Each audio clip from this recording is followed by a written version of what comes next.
Welcome back to Sports Federation TV, where we chat about all kinds of sport, brought to you by the Western Cape Provincial Sport Confederation.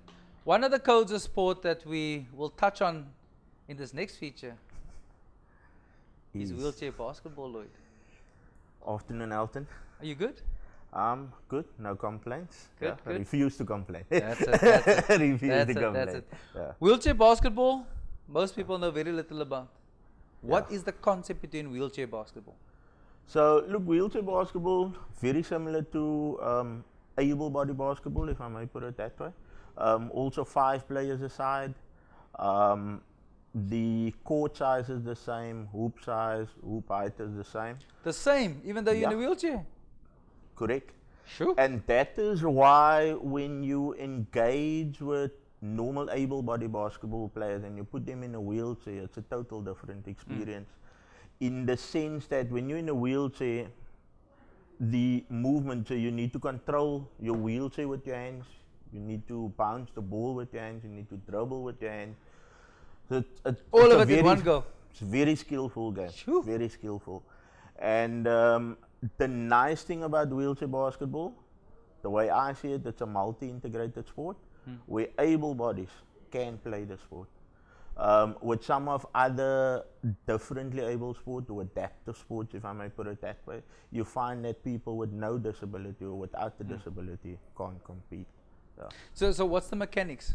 I mean, you have one leg, and I don't mean to be flippant about it. No, definitely. So when you get into this wheelchair, do you get strapped in? How does it work? Yeah, Let's get to the nuts and bolts. No, definitely. So you get different types of wheelchairs based on your disability. So if the worse your disability, if I may put it that way, the lower your wheelchair would be. Okay.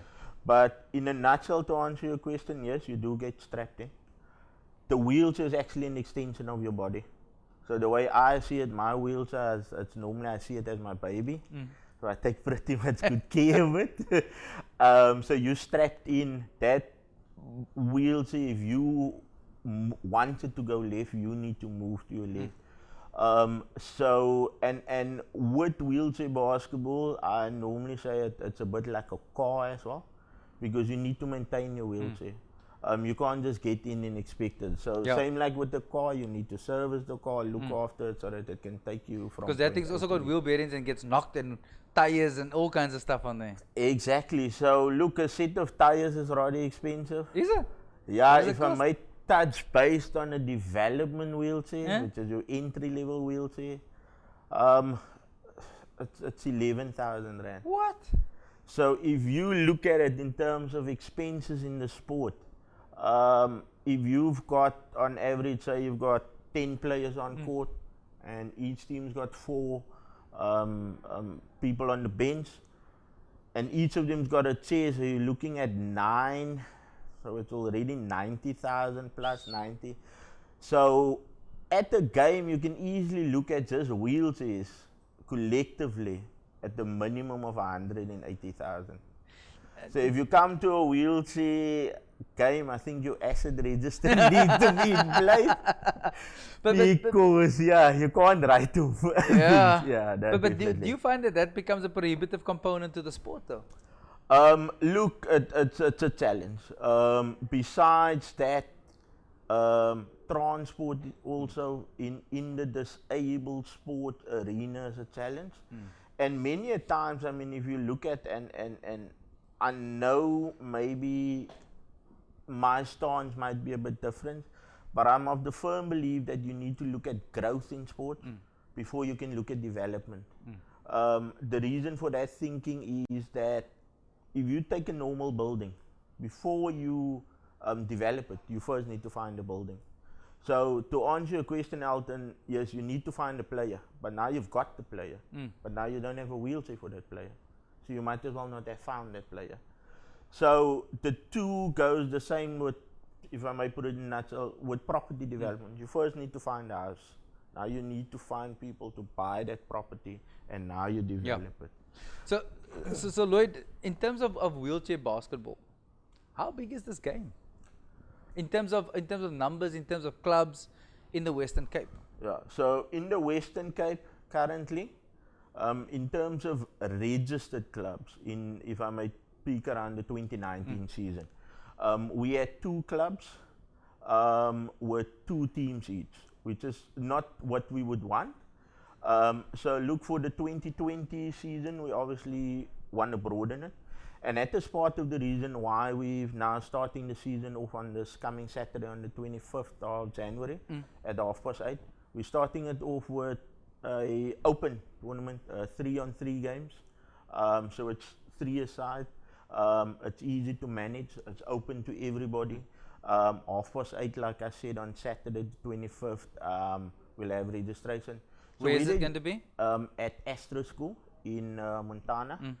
So whether you've been involved with the sport, come back. If you want to find out more about the sport, come talk to us. Do I need to have do I need to have a special wheelchair to play this game, or can I come with my normal wheelchair? You can come without a wheelchair on Saturday. We'll supply you with a wheelchair. That's how far we've taken it to grow the sport. Awesome. And look, we've obviously set certain objectives, and hopefully we meet that objectives. But the only way of meeting those objectives is obviously if we get the word out there and we get buy-in and we get people to pitch up. And obviously this then grows not only in a male space but also in a women's component as well. Definitely. So at national level, if I may put it, there is under 25 national team. So there is definitely opportunities for ladies, and upliftment for ladies. And many a times you would probably find that women with a disability, they think they can't do sport. So it's probably 20 times worse, because sports, even in the able-bodied arena with regards to females, sometimes is I'm not supposed to compete, or whatever the case might be. But wheelchair basketball is open. We even try sometimes to encourage females that maybe done netball, because it's not too far off. For sure. So they can also come and join in. And even if you look at maybe able-bodied females that hurt a knee and can't play anymore, they can come and jump into a wheelchair and still compete. Yeah, so definitely. And this sport is now one of the fastest growing sports in the Western Cape. Despite the cost, yes, there's lots of people who are showing interest in the sport. No, definitely. And I mean, what's even happening is we're going into rural areas, promote the sport. We go into rehab centers, spend time at rehab centers. The thing, and if I may use this as an example, and it's very, it makes me feel, or makes a person feel good, is that you go into rehab centers and you sometimes see in these newspapers, you just see a boy got shot in the Nova Park or whatever. But what I've come to realize is I once interacted with a boy of 12 years old. He got shot 2 weeks prior to that. And I take my hat off to journalists and people like you that interview people in a case like that. How do you deal with that boy? Because I didn't quite know what to tell him. So the only thing I could do was pick up a ball and I ask him, do you want to catch the ball and play around? And you would be amazed at the smile that came onto his face. And I asked him, you know, are you okay? And he said, Uncle, I used to play soccer, and just to feel a ball again has made my day. A 12-year-old boy shot. So wheelchair basketball, I think there's, from a community point of view and from an upliftment point of view, it carries a lot of power in uplifting communities and growing and giving back. Definitely. Lloyd, you're doing amazing work, you and your team. Thank you very much. How do people find out more? Can they contact you? Is there a Facebook page? How do people know about? Yeah, so at this stage we don't have an active Facebook page, but if there's any inquiries, they can contact me via call or WhatsApp. It's probably a common thing. WhatsApp on 076 190 1550.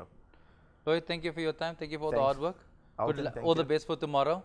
And I know that you'll have lots of people there at Astra. We hope so. Much appreciated. Thanks, Lloyd. Thanks, Let's take an ad break, and when we come back, we'll move on to skateboarding. See you now.